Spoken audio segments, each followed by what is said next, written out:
Voilà, merci de parler de cette notion de de l'inflation. L'inflation,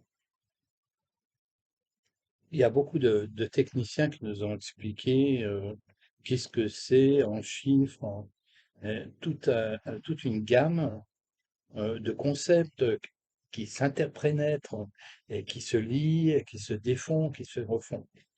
Ce sont des mathématiques financières, mais ça ne donne pas une compréhension de ce que c'est que l'inflation, pourquoi l'inflation et, et pourquoi tout d'un coup une montée d'inflation.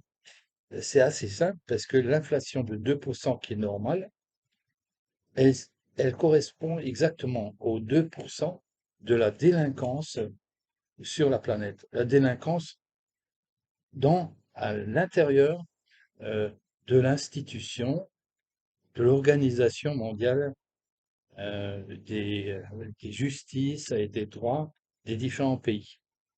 Quand la délinquance augmente, cette augmentation se fait de façon invisible.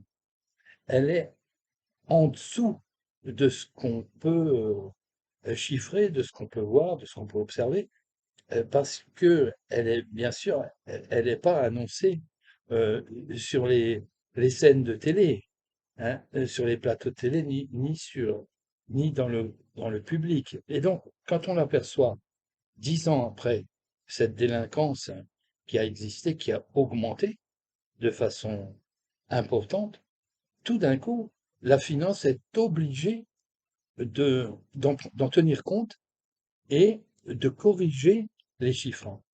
Et c'est pour ça que tout d'un coup, l'inflation augmente de 2%, 8%. On a déjà vu pire que ça. Et on ne sait pas quand ça s'arrête parce que cette délinquance, elle est invisible.